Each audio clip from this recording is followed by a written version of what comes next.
యాత్రలకు వచ్చేటప్పుడు అందరికి కూడా ముద్దులు పెట్టి అన్ని రకాలుగా చేసేస్తామని స్వాములు ఈవేళంటేమో ఏ రోడ్డు చూసినా సరే ఉపాధి పంటలే. ఈవేళ నరకం ఆమదలసం శ్రీకాకుళం రావాలంటే చాలా నరకం ప్రజలు అనుభవిస్తున్నారు.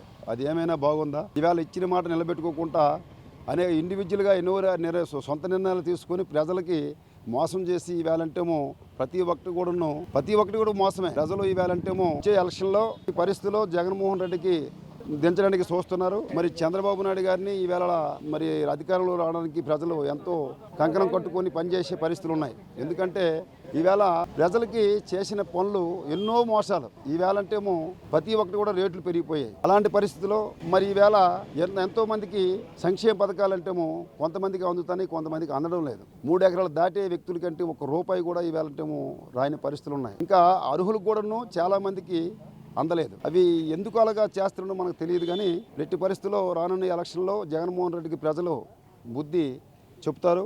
మరి రానున్న ఎలక్షన్లో చంద్రబాబు నాయుడు కంటేమో గద్దె ఎక్కించే పరిస్థితిలో ముఖ్యమంత్రి చేయాలనే ఉద్దేశంతో ప్రజలు ఉన్నారు. జాబ్ క్యాలెండర్ అనేది తీసారండి. Job calendar every year job ఇప్పిస్తాం, ఎవ్రీ ఇయర్ జాబులు అని అన్నారు.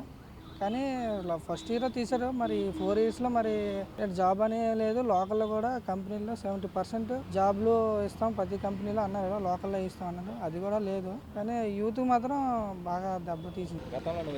అయితే వైసీపీకే పనిచేశాను. వైసీపీ వెనకే తిరిగానండి. కొట్టు కూడా వాళ్ళకే వేశారు. చాలా దారుణంగా. అదే యూత్కి ఏమైనా ఎంకరేజ్మెంట్ లేదు. మరి డబ్బులు అయితే పనిచేస్తుండే కానీ యూత్ నెలగా ఉపాధి ఇస్తామని అలాంటివేం లేదు. ఏ అకౌంట్లో బటన్ నొక్కుతారు, అమౌంట్లు వేద్దాం, ఇలాగా ఉపాధి కల్పించి ఏమైనా చేద్దాం, యూత్ని ఎంకరేజ్ చేద్దామని మరలేదు. రాబోయే రోజులు మరి టీడీపీ జనసేన కలుస్తుందని అనుకుంటాను. మరి చూద్దాం. మరి టీడీపీ రావాలి. వైఎస్ఆర్సీపీ వచ్చింది మందు అనేసి, కల్తీ మందులు అనేసి అవి ఇవి కలిపి వేస్తుండ్రు. మరి చీప్ అని చెప్పిస్తుండ్రు. కానీ అవి కూడా కల్తీ అయిపోయి చాలా ఇబ్బంది అయిపోతుంది. జనం హెల్త్ విధంగా చాలా పాడైపోతుంది. ఎంజాయ్ గురించి అయిపోయి ఎంజాయ్మెంట్కి లోన్ అయిపోతుండ్రు.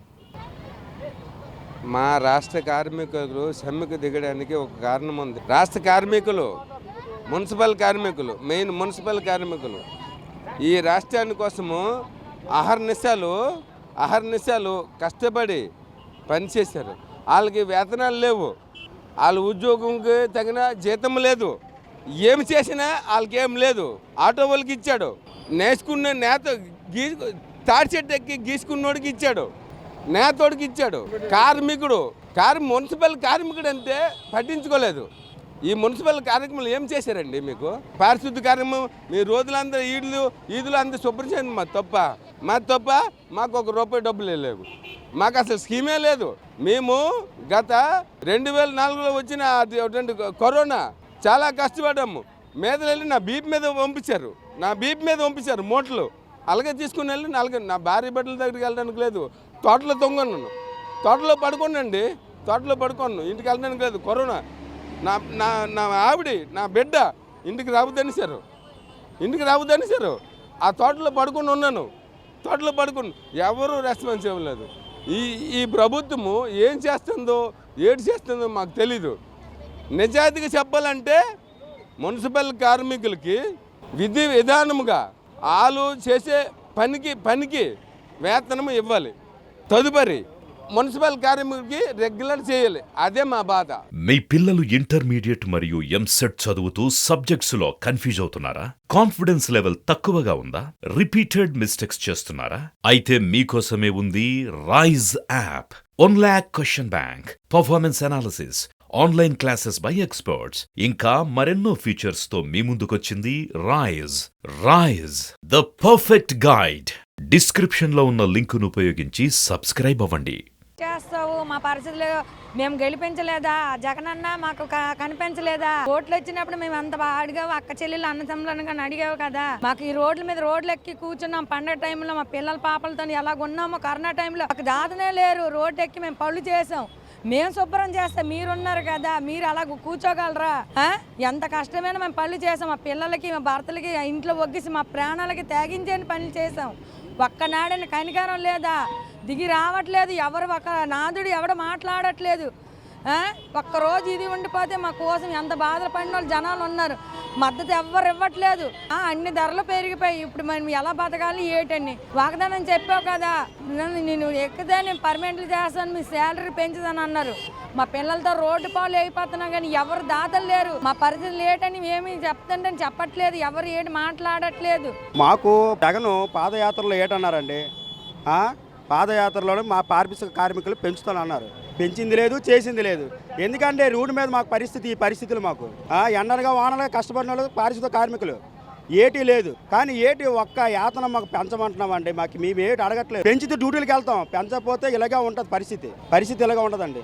సమాన వేతనం సమాన పని అని చెప్పారు. ఏటి యాత్రం లేదు, ఏటీ లేదు. జగన్మోహన్ రెడ్డి అర్థం చేసుకోండి. ఇలాంటి పాదయాత్రలు ఎన్నో చేస్తారు, కానీ ఇలాంటి మాత్రం దారుణం చేయకండి. మీరు పాదయాత్ర అన్నారు, ఏది సమాన వేతనం సమాన పని లేదు. మా మున్సిపాలిటీ కార్మికులు పెంచకపోతే చాలా డేంజర్లు పడిపోతారండి. నా పేరు కళ్యాణ్ తారకేశ్వరరావు. ఇదే నా సమాపన. మాకు మన పని చేసిన కనీసం మాకు మీరు చూడడం లేదు. సరైన పనికి సరైన వేతనం ఇవ్వడం లేదు. ఇంకా మరి మీరు ఇవ్వకపోతే మేము ఉద్రతో ఆపమనేసి చెప్తున్నాము. మరి మీరు ఇచ్చిన హామీలు మీ పాదయాత్ర చేసిన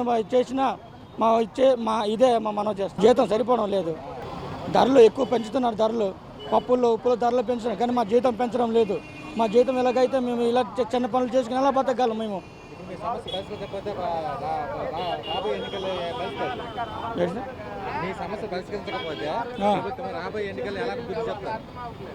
మా చెప్పవలసిన బుద్ధి మేము చెప్తాము. ఈసారి గొంతమ్మ కోరిక మేము కోవట్లేదు. అయినా 30 సంవత్సరాల నుంచి నౌకరు చేస్తూనే ఉన్నాం.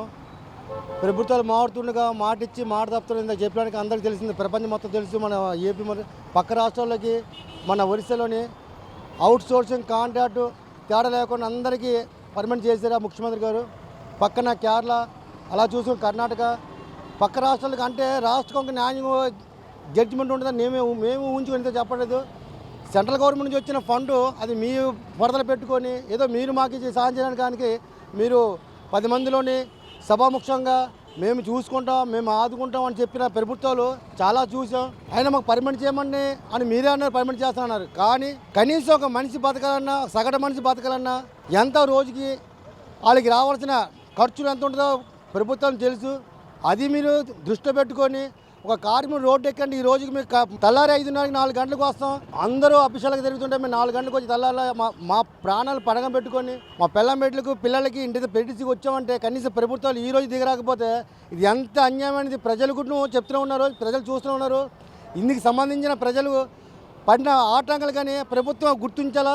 లేదా మేమేంటంటే మాకు సరదా కాదు, మేమంటే ఒక ఫ్యాన్ కింద కూర్చొని మాకు సంవత్సరానికి ఒక ఇంక్రిమెంటు, లేకపోతే సంవత్సరానికి 2 డిఏలు, లేకపోతే సంవత్సరం మాకు బాండ్స్ లాగా ఆ జీతాలు లేదు. ఇచ్చిన 30 రూపాయలతోని 30 రూపాయలతోని 50 రూపాయలతో బతికే వ్యక్తులు మేము. ఇప్పుడు కానీ ప్రభుత్వం స్పందించి రోడ్డుకి ఎక్కిన కార్మికుల కోసం దృష్టిలో పెట్టుకొని మీకు న్యాయమైన కోరికలు మీరు ఇచ్చిన హామీలు మేము అడుగుతున్నాం, కానీ మాకు పర్మనెంట్ చేసి మనం అనకట్లేదు. లేకపోతే మాకు 50,000 శాలరీ చేయమని సమాన వేతనాన్ని సుప్రీంకోర్టు ఇచ్చిన ఆదేశాలు తమరు ప్రతిపక్ష నాయకున్నప్పటికీ అన్నారు. అదే అసెంబ్లీలోని మేము కాంట్రాక్ట్ కార్మికులు తేడా అక్షరం అన్నారు.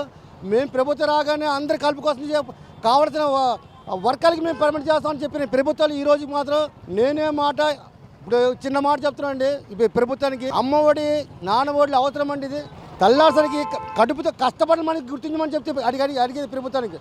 కష్టపడిన మనిషిని పక్కన పెట్టేసి ఇంట్లో కూర్చున్న వాళ్ళకి 3 పూట తిన్న వాళ్ళకి బళ్ళు వేసుకోవడానికి ఆటోలకి అది అవసరం మనకి.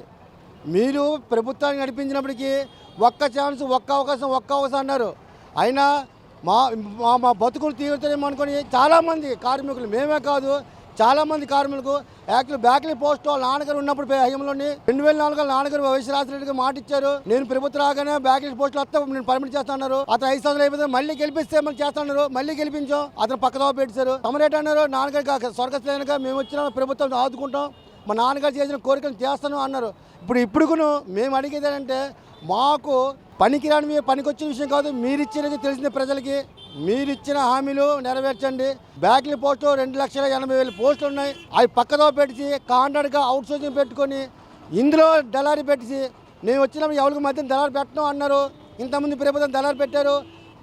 వర్కర్లకి నిలువు దోపిడిగా నిలువు దోపిడీ చేసుకుని రోడ్డు ఎక్కించాలన్న ప్రభుత్వం ఈ రోజు మీరు చేసింది ఏదో మేము నిలదీసి అడుగుతున్నాం. ఒక సగటు మనిషి బతకాలంటే మీకు తెలుసు, ఇప్పుడు ఎమ్మెల్యేకి మినిస్టర్కి ఎంత జీతాలో మీకు తెలుసు, ఒక వార్డు కౌన్సిల్ జీతం ఎంత తెలుసు. మేము తెల్లారి 360 రోజులు కష్టపడిన వ్యక్తులు, కార్మికులకు కనీసం ఒక మానవతగా దురాశ లేకుండా ఆలోచించకపోయి మనకి రోడ్డుకి ఈరోజు వంట వార్పు లేకుండా, తిండి లేకుండా, తిప్ప లేకుండా ఈ రోడ్డుపై పడి ఉన్న కనీసం ప్రభుత్వం గుర్తించి దిగి రావాలా. మా జేసీ కమిటీతో మీరు చర్చలు చేయాలా. మీరు అంటున్నారు మేము 15,000 ఇచ్చాం కదా, ఈ 6,000 కదండి, 6,000 10,000 ముద్ద నారిన వద్దండి, మాకు ఇచ్చింది 26,000. 11వ పేర్స్ మనం చూస్తే 21 ఏమో రావాలి, ఈ 12వ పేర్స్ ఎంత రావాలో మీరే గుర్తించిన ప్రభుత్వం.